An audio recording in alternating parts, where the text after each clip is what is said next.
حضرت خفاف بن ایما کی صاحبزادی بیوہ ہو کے آ گئیں، بچے ساتھ تھے، سر راہ جناب عمر سے ملی اور مل کے کہنے لگی حضور میں اس صحابی کی بیٹی ہوں جنہوں نے احد والے دن اپنے بیٹے کے ساتھ مل کے معاشرہ کیا تھا، بچے میرے یتیم ہو گئے ہیں، میں بیوہ ہوں۔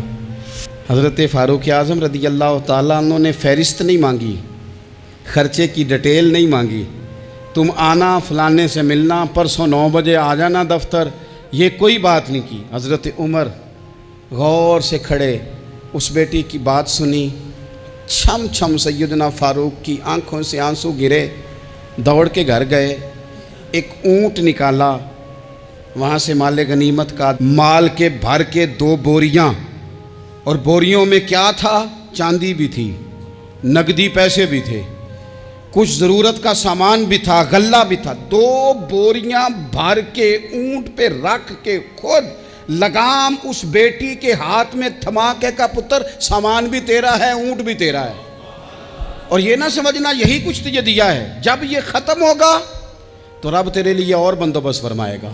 کیا مانا؟ کہ ڈیوٹیاں لگا دی گئی ہیں، ہمیں پتہ ہے یہ سامان کب تک ختم ہو جائے گا، پیسے کب تک ختم ہو جائیں گے، تیرے لیے میں نے نئے حکم بھی جاری کر دیے ہیں۔ ایک شخص نے کہا حضور ایک بیوہ کو آپ نے کچھ زیادہ ہی نہیں دے دیا؟ یہاں لوگ سیاسی تقسیم نہیں کرتے، تھوڑا کام والے کو دے دو، تھوڑا چوکیدار کو دے دو، تھوڑا گلی محلے میں دے دو، تھوڑا رشتہ داروں میں دے دو، سب ہمارے احسان کے نیچے رہیں گے۔ کہا ایک ہی خاتون کو آپ نے اتنا نہیں دے دیا؟ تو حضرت عمر ناراض ہو گئے، فرمانے لگے تجھے تیری مار ہوئے، میری نظروں میں آج بھی وہ جلوہ موجود ہے جب اس کا باپ اور بھائی میدان احد میں کافروں کے خلاف لڑائی کر رہے تھے، آج تک میری نظر میں موجود ہے۔ تو کہتا ہے میں نے زیادہ دے دیا۔ اولاد کسے نہیں پیاری ہوتی؟ بچوں کو دیکھ دیکھ کے بندہ کلیجہ ٹھنڈا کرتا ہے، اولاد کو دیکھ دیکھ کے آنکھوں کو سکون ہوتا ہے، انسان کی طبیعت شاش بشاش ہوتی ہے۔ حضرت عمر وظیفہ لگانے لگے تو حضور کے گھر میں خدمت کرنے والے حضرت اسامہ بن زید کا وظیفہ ڈبل لگایا اور اپنے بیٹے عبداللہ ابن عمر کا وظیفہ سنگل لگایا۔ تو حضرت اسامہ بن زید کہنے لگے ابا جی میں نے تو ہجرت بھی کی، جہاد بھی کیا، اسامہ تو ان دنوں بچے تھے۔ تو حضرت سیدنا عمر فاروق جواب میں کہنے لگے پتر اسامہ کے والد زید نے بھی حضور کے گھر میں نوکری کی، اسامہ بھی نوکری کر رہا ہے۔ حضرت عمر کی شان کیا ہے زمانہ جانتا ہے، پر پھر بھی حضرت عمر فرمانے لگے تو نے اپنے باپ کے ساتھ ہجرت کی، فرمایا ان کی خدمت زیادہ ہے حضور کے گھر میں، لہذا ان کا وظیفہ بھی زیادہ لگایا جائے گا۔ چادریں آئی تھیں مال غنیمت میں، ڈھیر ساری چادریں، ڈھیر ساری۔ تو حضرت عمر نے صحابہ کرام علیہم رضوان کی ازواج پر، صحابیات پر وہ چادریں تقسیم کر دیں۔ ایک چادر بڑی خوبصورت نکلی اندر سے، تو سب کہنے لگے حضور یہ نا خاتون اول کے لیے سوٹ کرے گی، آپ کی اہلیہ کے لیے سوٹ کرے گی، کبھی آپ گھر لے جائیں نا، یہ سب سے بہتر ہے۔ تو یہ حضرت عمر کی بالغ نظری ہے، وہ کیا بندہ ہوا جس کی ہر جگہ نظر ہی نہ ہو۔ حضرت سیدنا عمر فاروق رضی اللہ تعالیٰ عنہ کہا جناب یہ چادر بڑی حسین ہے، آپ کے گھر والوں پہ جچے گی۔ تو حضرت عمر فرمانے لگے نہیں، ایک صحابیہ ہیں حضرت ام سلیت رضی اللہ تعالیٰ عنہ، انہیں بلاؤ، یہ چادر انہیں دوں گا۔ حضور اس خاتون کو یہ چادر دینے کی وجہ بھی تو بیان کریں۔ تو حضرت عمر فرمانے لگے جب احد میں ڈھیر سارے لوگ زخمی ہو گئے تھے اور بھگدڑ مچ گئی تھی اور حالات خراب ہو گئے تھے، تو فرمایا میں نے اپنی آنکھوں سے دیکھا کہ اس ایمرجنسی کی حالت میں بھی جناب ام سلیت مشکیزہ پکڑ پکڑ کے زخمیوں کو پانی پلا رہی تھی۔ اس خاتون کی خدمات ہیں امت کے لیے، اس نے ڈیوٹی کی ہے صحابہ کے لیے، لہٰذا اس عورت کا زیادہ حق بنتا ہے کہ اس کو یہ اعزاز دیا جائے۔ میرٹ کی بنیاد پر تقسیم ہوگی، رشتہ داری کی بنیاد پر، تعلق کی بنیاد پر نہیں ہوگی، اس کا حق زیادہ بنتا ہے، اس کا درجہ زیادہ بنتا ہے، خدمات زیادہ ہیں، اس نے اپنی ڈیوٹی زیادہ اچھے طریقے سے سر انجام دی ہے۔ جب تک چیزیں آپ وسعت قلبی نہیں لاتے اپنی طبیعت میں، جب تک آپ گنجائش زیادہ پیدا نہیں کرتے، اتنی دیر تک حالات اس طرح کے نہیں ہوتے۔ پھر ایک اور مصیبت بن گئی ہے، وہ مصیبت ہے لیول کی۔ یہ کام میرے لیول کا نہیں، جب آپ اپنے لیول سے نیچے اتریں گے، پروٹوکول سے ذرا نیچے اتریں گے اور چھوٹی چھوٹی باتوں پر خود توجہ دیں گے، چھوٹی چھوٹی چیزوں پر. حضرت عمر جمعہ پڑھا رہے تھے، ایک صحابی دیر سے آئے. اب یہ نماز کا پوچھنا، جمعے کا پوچھنا، مطلب حکمران صاحب تو اوپر لیول کے ہیں، وہ تو پوچھیں گے کہ جناب میرے ساتھ تو آپ قومی سطح کا بندہ بٹھائیں، یہ والی باتیں. لیکن چھوٹے چھوٹے سوراخ پیدا ہوتے ہیں، پھر بند ٹوٹتے ہیں، حالات بگڑتے ہیں. قوموں کا اخلاق چھوٹی چھوٹی جگہوں پہ پہلے بگڑتا ہے. چھوٹی چھوٹی جگہوں پہ بچہ پہلے چھوٹی چوریاں کرتا ہے، خدا معاف فرمائے اگر اسے روکا نہ جائے، پھر وہ بڑی جگہوں پہ جا کے حالات خراب کرتا ہے. حضرت عمر فاروق ایک صحابی دیر سے جمعہ پڑھنے آئے تو حضرت عمر نے بعد میں بلا لیا. فرمایا تم اتنے سمجھدار آدمی ہو کہ اگر جمعے میں دیر سے آؤ گے تو باقی لوگوں کا کیا بنے گا؟ تو وہ صحابی آگے سے کہنے لگے مجھے پتا تھا آپ نے پوچھنا ہے، اور میں تو کہیں کام میں مصروف تھا امیر المومنین، میں تو دوڑا آیا ہوں، میں تو غسل بھی نہیں کر سکا، وضو کر کے مسجد میں آ گیا ہوں جمعہ پڑھنے. تو حضرت عمر فاروق ان کی بات سن کے خوش ہوئے، فرمانے لگے رب تیرا بھلا کرے، اس طرح کرنا، آئندہ جمعہ پڑھنے آنا تو غسل کر کے آنا. میرے نبی پاک نے غسل کرنے کا ارشاد فرمایا جمعے والے دن، غسل کر کے آنا. ان باتوں کا بھی یعنی حکومت کے قومی معاملات اور عالمی نقطہ نظر بھی ان کے ذہن میں ہے، اور یہاں تک جو باریک چیزیں یعنی حضرت عمر فاروق گزر رہے تھے تو کسی باغ کے کونے میں کھڑے ہو کے کچھ بچے چھوٹے چھوٹے بچے وہ کھجوریں اکٹھی کر رہے تھے. تو حضرت عمر نے کہا کس کے باغ میں لگے ہوئے ہو؟ سب بچے دوڑ گئے. تو حضرت سنان بن سلمہ فرماتے میں ابھی چھوٹا تھا، میں کھڑا ہو گیا تو میں نے کہا حضور ہم نے توڑ کے نہیں کھجوریں کھائیں، گری ہوئی کھائی ہیں، اور آپ کو پتہ ہے جو رستے میں گر جائیں وہ اٹھانی ناجائز نہیں ہوتی، تو حضور یہ گری ہوئی کھجوریں کھائی ہیں. تو کہتے ہیں حضرت عمر فاروق بچے کی بات سن کے کہنے لگے رب تیرا بھلا کرے، تو نے صحیح بات کی طرف میری توجہ کرا دی ہے، اللہ تیرا بھلا کرے. اور پھر حضرت عمر رضی اللہ تعالیٰ عنہ اس چھوٹے سے بچے کے پاس کھڑے ہو گئے. کون؟ کس کے پاس؟ نہیں خواب تو نہیں دیکھ رہے میں اور آپ، حکمران وقت 22 لاکھ مربع میل کا حکمران بچے کے پاس کھڑے ہو گئے، چھوٹے بچے کے پاس. دکان پہ غریب آدمی چڑھ آئے نا، دکاندار صاحب اللہ ماشاءاللہ ان کا مزاج خراب ہو جاتا ہے. وہ تیسری چیز کہنا وہ والی دکھاؤ تو کہتے لینی ہے تو لے تو جا، اور اگر تگڑا بندہ آ جائے تو کہتے ہیں جناب آپ اس طرح کریں نشاندہی کر دے، میں انشاءاللہ خرید کے لا کے پیش کر دوں گا. مزاج بدل جاتا ہے. غریبوں کے پاس، چھوٹوں کے پاس، عام آدمی کے پاس آپ جائیں.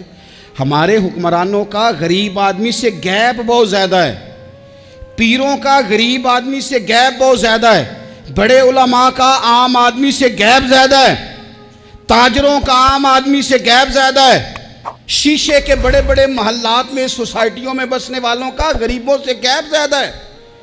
اس لیے امیر غریب کی تفریق بڑھ گئی ہے، حالات اور طرح کے ہو گئے. بعض غرباء امیروں سے نفرت کرنے لگ گئے. ہماری شادی بیاہ تقریبات افطاریاں ان میں ہم اپنے لیول کے لوگ بلاتے ہیں جن سے ہمیں کاروباری ضروریات وابستہ ہوتی ہیں. ہم نے اس طرح کا ماحول بنایا، اس کا نقصان یہ ہوا ہے کہ معاشرے میں کئی قسم کی سوچیں پنپنے لگی ہیں، وسوسے غالب آنے لگے. بعضوں کا تنگ آمد بجنگ آمد، جب غریبوں کے بچے زیادہ تنگ آتے ہیں پھر ہتھیار اٹھاتے ہیں، پھر قلم چھوڑ دیتے ہیں. سوچنے کی ضرورت ہے ملک میں کہ برائی جنم لیتی کہاں سے ہے. یہاں تک اتر کے حضرت عمر فاروق ان لوگوں سے پیار کرتے. اب وہ بچے نے بات سنا دی حضرت سنان بن سلمہ نے، تو جناب عمر فاروق سے بچے نے فٹافٹ ایک اور فرمائش بھی کر دی. کہنے لگا حضور میں نے کھجوریں زیادہ جمع کر لی ہیں، وہ میرے دوست سارے بھاگ گئے ہیں آپ کو دیکھ کے، اب میں جب جاؤں گا نا تو کھجوریں میرے حصے کی ہیں، ہوں میں غریب بچہ، ماڑے گھر سے تعلق ہے، وہ میری کھجوریں چھین لیں گے. حضرت عمر کے ساتھ سپاہی بھی تھے، سارا کچھ بھی تھا. حضرت عمر نے بچے کا بازو پکڑا، فرمایا چل میں تجھے تیرے گھر چھوڑ کے آتا ہوں. حضرت عمر اس غریب کے دروازے پہ دستک دے کے کہا تیرا پتر تھا، پکڑ کے اس لیے لایا ہوں کوئی امیر زادہ اس غریب کے بچے کو تنگ نہ کر سکے، اللہ کوئی ایک بھیجنا حضرت فاروق اعظم کا ماننے والا جو غریب کے بچے کا بازو تھامے اور اسے کہے کہ کوئی امیر زیادہ اس پر ظلم نہیں کرے گا، کوئی اسے تھپڑ نہیں مارے گا، کوئی اس کے حصے کے نمبر نہیں لے گا، کوئی اس کی جگہ رشوت دے کے نوکری پہ نہیں بیٹھ جائے گا، کوئی اس کی جگہ پیسے دے کے آگے نہیں بڑھ جائے گا، کوئی آئے نا جو اشک شوئی کرے، جو آنسو پونچھے لوگوں کے۔ لیکن یہاں تو منزل انہیں ملی ہے جو شریک سفر نہ تھے۔ میرے عزیزو، اس نہج پر دین نے ہمیں اسباق پڑھائے، اس نہج پر۔ حضرت عمر چھوٹی چیزوں کا، مسجد نبوی شریف میں آپ نے دیکھا دو لوگ اونچی آواز میں بات کر رہے ہیں، تو حضرت عمر نے فرمایا انہیں بلا کے لاؤ۔ بلا کے لایا، فرمایا تمہیں پتہ نہیں یہ حضور کی مسجد ہے؟ لا ترفعوا اصواتکم فوق صوت النبی، اے پائے نظر ہوش میں آ، یہ کوہ نبی ہے، آنکھوں سے بھی چلنا یہاں بے ادبی ہے۔ پتہ نہیں وہاں سارے نعرے ہی غلط ہیں، کسی کے مرد آباد کا نعرہ ہو تو وہ بھی غلط، اور کسی کے زندہ آباد کا نعرہ ہو تو وہ بھی غلط۔ وہاں ایک کی نعرہ صرف اچھا لگتا ہے، وہ کیا ہے؟ یا رسول اللہ انظر حالنا، یا حبیب اللہ اسما۔ وہاں ایک کی نعرہ اچھا لگتا ہے کہ سونے یہاں آ گئے ہیں، نظر کرم ہو جائے۔ یا رسول اللہ پہنچ گئے ہیں، روزے دے دوالے نے غلامہ دیاں ٹولیاں، او ویکھو ایک پہ سن دے کروڑاں دیاں بولیاں۔ وہاں یہی نعرہ اچھا لگتا ہے، لب واہ ہیں، آنکھیں بند ہیں، پھیلی ہیں جھولیاں، کتنی مزے کی بھیک تیرے پاک در کی ہے۔ اور قربان جاؤں اپنے امام پر، اس قلم پہ باری جس سے وہ لکھا کرتے تھے، کہنے لگے کعبے کا نام تک نہ لیا، طیبہ ہی کہا۔ پوچھا جو تھا کسی نے کہ عظیمت کدھر کی ہے، ان کے طفیل حج بھی خدا نے کرا دیے، ورنہ اصل مراد حاضری تو اس پاک در کی ہے۔ تو حضرت فاروق اعظم رضی اللہ تعالیٰ عنہ نے نا ان دو لوگوں کو بلایا، اور بلا کر کے فرمانے لگے کہاں کے رہنے والے ہو، کہاں سے آئے ہو؟ انہوں نے کہا جی ہم طائف کے رہنے والے ہیں۔ فرمایا تمہیں پتہ نہیں یہ نبی پاک کا روزہ ہے، حضور کی مسجد ہے، یہاں آواز اونچی نہیں کرتے، تمہیں خبر نہیں؟ اور پھر حضرت عمر فرمانے لگے اگر تم مدینے کے رہنے والے ہوتے تو میں تمہیں کوڑے مارتا، میں تمہیں سزا دیتا، تمہیں پتہ نہیں کہ کس طرح کا مزاج اور ماحول ہونا چاہیے۔ تو حضرت فاروق اعظم رضی اللہ تعالیٰ عنہ کی جو خدمات ہیں، آپ تو بازاروں میں جب جاتے تھے نا تو فرماتے تھے ہمارے بازار میں صرف وہ بندہ آ کے کام کرے جو دین کا علم جانتا ہے، جسے تجارت کے اصول پتہ ہیں، وہ آئے، دوسرے کو بیٹھنے نہیں دیتے تھے۔ اپنے مزاج کے لحاظ سے، اپنی طبیعت کے لحاظ سے مخلوق کے لیے دلوں میں نرمی رکھتے تھے، مزاج میں نرمی۔ ایک بات آپ نے کئی دفعہ سنی ہوگی، میرا بڑا دل کرتا ہے پھر سے اس کو دہراؤں، میں نے اسے سینکڑوں بار پڑھا ہے۔ جب طبیعت پوری بے چین ہوتی ہے اور اپنی ذمہ داریوں کا احساس کرنے کو دل کرتا ہے نا، تو پھر خیال آتا ہے کہ ہم بھی پڑھیں ذرا ان چیزوں کو، بار بار پڑھتا ہوں تاکہ احساس ذمہ داری پیدا ہو۔ آپ کے غلام اسلم فرماتے ہیں رات کو میں اور جناب عمر نکلے تھے، تو ایک مکان میں ہم نے دیکھا کہ ایک عورت نے نا، اس کے بچے بار بار شور کر رہے ہیں اور وہ کچھ پکا رہی ہے، آواز آ رہی ہے۔ تو حضرت عمر نے دروازے پہ دستک دی، کون ہے دروازے پہ؟ کہا میں ایک غلام ہوں۔ حضرت عمر کہتے ہیں غلام ہوں، بہن کیا مسئلہ ہے، بچے کیوں رو رہے ہیں؟ تو بی بی کہنے لگی تمہیں کیوں بتاؤں، جاؤ نا اپنا کام کرو۔ حضرت عمر نے اصرار کیا تو تلخ لہجے میں، جس سے غصہ نہیں کر جاتے حکمران، councillor, chairman, M P M N A ناراض نہیں ہو جاتے، اس تلخ لہجے میں بی بی کہنے لگی دعا کرو اللہ میرے اور عمر کے درمیان قیامت میں فیصلہ کرے۔ کیسا حکمران ہے کہ اس کی حکومت میں میرے بچے بھوکے سوتے ہیں، یہ میں نے پانی میں روڑے ڈال کے چڑھائے ہیں، لیکن یہ پیٹ کی بھوک یہ بڑی ڈاڈھی ہوتی ہے، یہ نیند بھی نہیں آنے دیتی۔ خیال تھا رو دو کے سو جائیں گے، پر سو بھی نہیں رہے۔ حضرت فاروق اعظم دوڑے گئے، گھر سے سامان، اناج، غلہ کندھے پہ رکھا۔ خادم کہتے ہیں میں نے کہا کہ مجھے دے دیں، فرمانے لگے چل تو وعدہ کرنا قیامت میں بھی میرے بوجھ اٹھائے گا۔ کہ حضور نہیں، وہ تو میرے بس کی بات نہیں۔ فرمایا پھر مجھے کرنے دے۔ دوڑے آئے، اس خاتون کے دروازے پر لا کے وہ چیزیں رکھیں، کہا بہن اگر تو پردہ کر لے تو یہ غلام نہ آج کھانا پکا دے تیرے بچوں۔ پھر وہ گھی چڑھا کے، چینی ڈال کے کچھ سامان پکتا تھا وہ کھانا پکایا. غلام کہتے ہیں جب پھونکے مارتے تھے تو داڑھی سے دھواں نکلتا تھا, آگ جلاتے تھے دھواں نکلتا, پھر کھانا پکایا, پھر ان بچوں کو کھلایا. پھر حضرت عمر فاروق رضی اللہ تعالیٰ عنہ نا تھوڑے پیچھے بیٹھ گئے تو بچوں کے ساتھ اس طرح کی باتیں کرنے لگے کہ وہ ہنس پڑیں. جناب اسلم کہتے بچے اس بیوہ کے ہنستے تھے, بچے ہنستے تھے اور عمر روتے تھے. جب وہ ہنستے تھے تو فاروق روتے تھے. پھر وہ بچے آہستہ آہستہ لیٹنے لگے, اور جب وہ سونے کی طرف بڑھنے لگے تو حضرت عمر کہنے لگے بہن میں جاؤں؟ کہنے لگی رب تیرا بھلا کرے, میرا کلیجہ پھٹ جاتا اگر میرے بچوں کو آج شام بھی روٹی نہ ملتی. تو سیدنا فاروق اعظم رضی اللہ تعالیٰ عنہ کہنے لگے پھر تو میرے لیے دعا کرے گی؟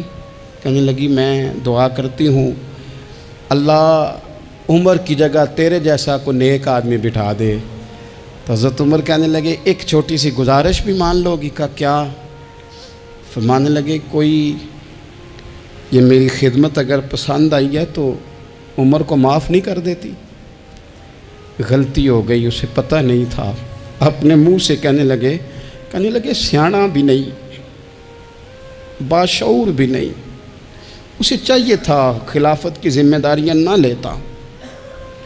لیکن حضرت صدیق نے کہا تو وہ مان گیا. لیکن بہن میں اسے جانتا ہوں, بزدل بڑا ہے, کمزور بڑا ہے, ضعیف بڑا ہے. اگر تو قیامت میں اس کی شکایت لگائے گی تو بڑا کمزور پڑ جائے گا, اس کے لیے مشکل ہو جائے گا. تو کہنے لگی اچھا اگر تو اتنی سفارش کرتا ہے تو جا, میں نے عمر کو معاف کیا. حضرت فاروق اعظم نے چہرے سے کپڑا ہٹایا تو بی بی کہنے لگی اوہو آپ عمر ہیں؟ تو آپ فرمانے لگے میں جو بھی ہوں تو وعدہ کر چکی ہے کہ تو نے عمر کو معاف کیا. پھر باہر نکلے اور اپنے خادم جناب اسلم سے کہنے لگے 2 بندے اور بلا اور انہیں گواہ بنا کہ میں نے اس غریب کے روتے بچے ہنسائے ہیں. تو جا کے ان کو بتا میں نے وہ ہنسائے ہیں, اس کے بھوکے بچوں کو میں نے روٹی کھلائی ہے.